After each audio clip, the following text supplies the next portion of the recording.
Janata Dal United के नगर के विस्तारित बैठक में संजय झा को दरभंगा के सांसद के रूप में देखने की आवाज़ फिर एक बार गूंजी तो मंत्री संजय झा दरभंगा एयरपोर्ट और दरभंगा एम्स पर खुलकर रखे प्रतिक्रिया।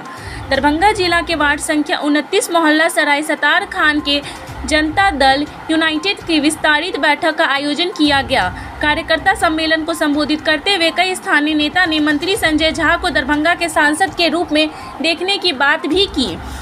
उन्होंने कहा कि दरभंगा में कई सांसद हुए हैं, लेकिन जिस प्रकार मंत्री संजय झा का कार्य है वह सराहनीय है और कार्य को देखकर पार्टी को टिकट और जनता को वोट भी देना चाहिए। कार्यकर्ताओं को संबोधित करने के लिए बिहार सरकार के जल संसाधन मंत्री संजय कुमार पहुंचे और आगामी लोकसभा चुनाव व विधानसभा चुनाव को लेकर बूथ स्तर पर कार्यकर्ताओं को जोड़ने और बहुत मजबूत करने पर अपनी विचार रखे। साथ ही साथ उन्होंने खुलकर दरभंगा एयरपोर्ट और एम्स पर अपनी प्रतिक्रिया रखे।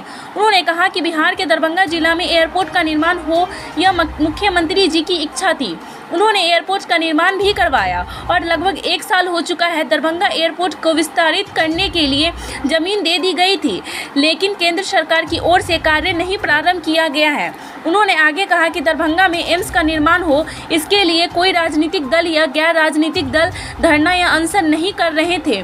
मुख्यमंत्री नीतीश कुमार ने निर्णय लिया कि पहला एम्स पटना में स्थापित हुआ है, जहां एक बड़ा अस्पताल पीएमसीएच है तो दूसरा एम्स दरभंगा में बनेगा, जहां बिहार का दूसरा बड़ा अस्पताल डीएमसीएच है। इसी को लेकर दरभंगा का चयन हुआ।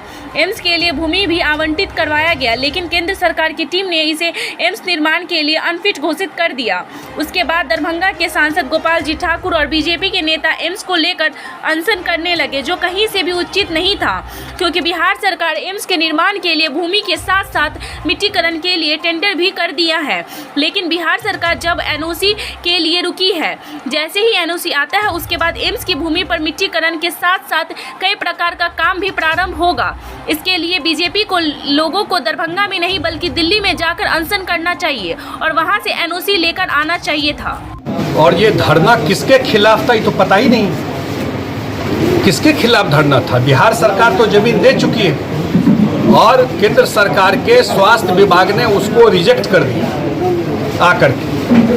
तो जब केंद्र सरकार उसको एनओसी देगा, आप सबको पता है कि बिहार सरकार मुख्यमंत्री कैबिनेट से 309 करोड़ रुपया दे चुके हैं, टेंडर कर चुके हैं। जिस दिन वो एनओसी दे देंगे, और ये एनओसी इसलिए ज़रूरी है क्योंकि भारत सरकार की टीम यहाँ आ करके लोगों ने मिल करके उसको रिजेक्ट करा दिया शोभन के ज़मीन को। जिस दिन एनओसी दे देगी, बिहार कंडीशनल दे दे, मैंने अभी कहा है कि मैम दे दीजिए, ये 5-6 काम और करा दीजिए इसमें, तो मुख्यमंत्री जी ने तो कहा ही है कि हम 4 लेन रोड भी बना देंगे वहाँ पर, तो इमीडिएटली वहाँ पर काम शुरू हो जाए। और इसमें मैं कोई गलत बोल रहा हूँ तो बताइए मुझे क्या सवाल। ना इसमें जो धरना जो दिया गया और अपने पार्टी द्वारा जो धरना तोड़ा गया, तो इसको आप किस रूप में? आप ही बताइए ना, धरना दिए क्यों और धरना तुम तोड़े क्यों? दरभंगा को मिला क्या? इस हमको समझा दीजिए। धरना कोई देता है तो उससे दरभंगा को क्या मिला? जिस वजह से दिया गया धरना, तो धरना तो देना चाहिए था दिल्ली में जाकर कि भाई जो रिजेक्ट जो कर दिए तो आप एनओसी दे दीजिए। बिहार सरकार तो बोल रही है कि हम काम करा देंगे और जमीन दे देंगे। अगर उस एनओसी देने के बाद बिहार सरकार काम नहीं करे, वहाँ मिट्टी नहीं भराए, बाउंड्री नहीं करे, आपको समय पर एक्वायर करके ज़मीन पूरा भर करके और ठीक करके नहीं दे, तब आप धरना दीजिए कि भाई हम तो दे दिए, आप काम काहे नहीं करवा रहे हैं?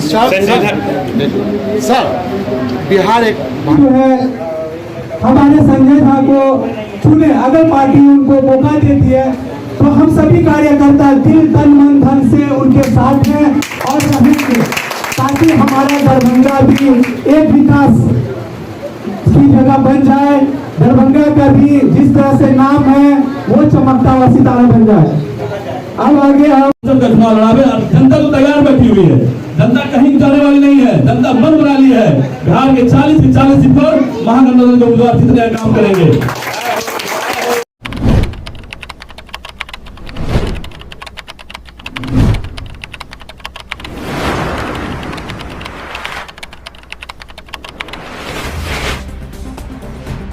है।